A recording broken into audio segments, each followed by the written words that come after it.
दोस्तों बेशक से हम में से बहुत सारे लोगों को फुटबॉल ना पसंद हो, लेकिन कल का अर्जेंटीना वर्सेस फ्रांस का जो फीफा वर्ल्ड कप फाइनल का मैच था वो सारी दुनिया ने कुछ इस तरीके से देखा कि जहां पर अर्जेंटीना 38 ईयर्स से इंतज़ार कर रही थी फीफा वर्ल्ड कप को जीतने का, वो उन्होंने कंप्लीट कर लिया उस नेल बाइटिंग फाइनल के अंदर, जहां पर पेनल्टी शूट आउट हुआ और 4-2 से वो जीत गए। हालांकि अर्जेंटीना ने बिल्कुल हार के मुंह से ही ये जीत निकाली है, क्योंकि शायद एक्स्ट्रा टाइम के अंदर फ्रांस एक गोल कर सकता था, लेकिन अर्जेंटीना के गोलकीपर ने वो बचा लिया। खैर ये बात अब अलग है, लेकिन गूगल ने कुछ ऐसा रिकॉर्ड किया जो कि आज तक की उनकी हिस्ट्री के अंदर नहीं हुआ है। मतलब इतना ज़्यादा ट्रैफिक चल रहा था ना उस वक्त में, और लोग मेस्सी को इतना ज़्यादा सर्च कर रहे थे, जो कि आज तक की हिस्ट्री के अंदर, गूगल की हिस्ट्री के अंदर इतना ज़्यादा सर्च किसी को नहीं किया गया है। तो ये उनकी हिस्ट्री का भी एक रिकॉर्ड बन चुका है, और यहाँ पर मेस्सी ने जो चीज़ चाहिए थी उनको काफ़ी लंबे समय से वो पूरी कर ली, और ये इनका एक ड्रीम था कि वो वर्ल्ड कप जीते अपनी कंट्री के लिए, और वो जीत के दिखाया उन्होंने। दोस्तों चॉकलेट तो हम में से बहुत सारे लोगों को पसंद है, लेकिन डार्क चॉकलेट के अंदर कुछ डेंजरस लेवल के हैवी मेटल्स पाए गए हैं। जब consumer advocacy non profit organisation ने टेस्ट किया था, करीबन 28 टेस्ट किए गए, जिसके अंदर 5-6 के अंदर पाए गए कुछ ब्रांड्स के अंदर कि उनमें कुछ हैवी मेटल्स हैं, जैसे कि हर्शी है, ट्रेडर जॉय है, और इसी तरीके की बहुत सारी ब्रांड है। तो इन ब्रांड्स के अंदर हैवी मेटल पाए गए। हालांकि इनका कहना ये है कि भैया देखो, कि जो सॉइल होती है जिसके अंदर हम उगाते हैं ये बीन्स वगैरह, तो उसके अंदर कंटेमिनेशन हो सकता है हैवी मेटल्स का, जिसकी वजह से ग्रो होते होते ये इनमें भी चला जाता है। हालांकि मिल्क चॉकलेट के अंदर ये सब नहीं होता है, लेकिन हाँ इसके अंदर पाया जा रहा है, जो कि डार्क चॉकलेट है, और उसकी वजह से कई सारी चीज़ें हो सकती हैं बच्चों को जो कि ज़्यादा खाते हैं, मतलब ज़्यादा मात्रा में इसका कंज्यूम करते हैं, जैसे कि उनका IQ लो हो सकता है, उनको ब्लड प्रेशर की इशू आ सकते हैं आगे चल के, और न्यूरोलॉजिकल इशू भी हो सकते हैं इन डार्क चॉकलेट के साथ में। तो थोड़ा सा बच के रहना, क्योंकि इसके अंदर हैवी मेटल पाया गया है। दोस्तों दुनिया के अंदर पहली बार दुबई में 2023 से एक ऐसा रेस्टोरेंट शुरू होगा जो कि सुपर मॉडल रोबोट कैफ़े बनेगा। इसका नाम डोना साइबर कैफ़े रखा गया है।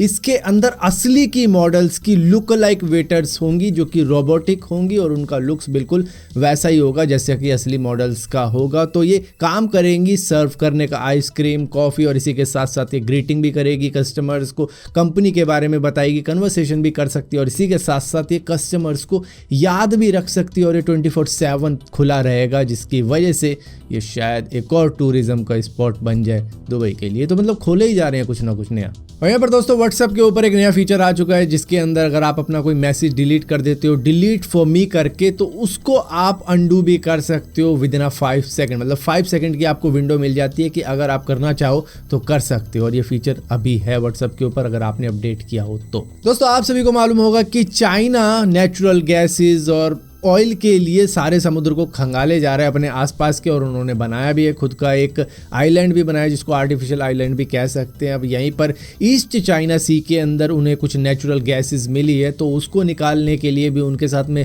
जापान की बहस चल रही है कि भैया किसका इकोनॉमिक राइट है। हालांकि चाइना का तो यही मानना है कि सारा समुद्र ही उनका है, फिलीपीन, इंडोनेशिया, मतलब सभी उन्हीं का है, क्योंकि उनके पुरखों ने राज किया था वहाँ पे, तो कहा कि भैया तुम वो मुल्क थे जिन पे हमारा राज चलता था, तो ये समुद्र हमारा है। तो उनका तो यही कहना है। लेकिन इन्होंने एक ultra deep water drill ship तैयार करी है, जो कि करीबन 10,000 किलोमीटर की गहराई तक ड्रिल कर सकती है, जिससे कि ये खंगाल सकते हैं कि कहाँ पर ऑयल है, कहाँ पर नेचुरल गैसेस वगैरह मौजूद हैं, और ये सारी दुनिया के अंदर इसका एक्सप्लोरेशन करने के लिए इन्होंने बनाई है।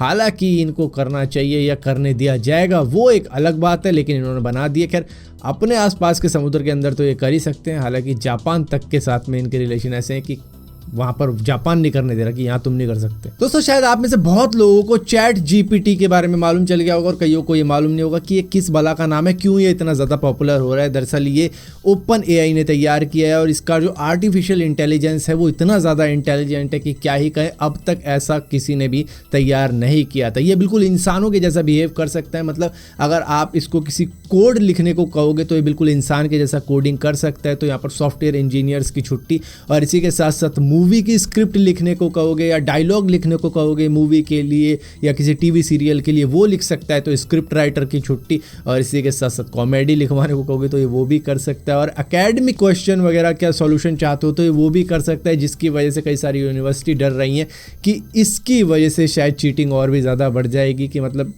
किसी को कुछ ढूंढने की ज़रूरत नहीं है, सिर्फ यहाँ पर क्वेश्चन लिखेगा और उसका आंसर ये ढूंढ के दे देगा अपने आप ही। ये इतना ज़्यादा इंटेलिजेंट बॉट तैयार किया गया है। दोस्तों आपने मिर्ज़ापुर देखी है, उसके अंदर मुन्ना भैया का ये वाला डायलॉग भी आपको याद होगा। और हम एक नया नियम ऐड कर रहे हैं, गद्दी पे बैठने वाला कभी भी नियम बदल सकता है। अब यही सेम चीज़ ट्विटर के ऊपर भी हो रही है, क्योंकि ट्विटर के अंदर एक नया पॉलिसी आ चुकी है, मतलब एक नई चीज़ ऐड की गई है जिसके अंदर बताया गया है कि कोई भी बंदा आप ट्वीट करके अपने दूसरे सोशल मीडिया प्लेटफॉर्म को प्रमोट नहीं कर सकता है ट्विटर के ऊपर, चाहे वो फेसबुक हो, इंस्टाग्राम हो या फिर यूट्यूब हो।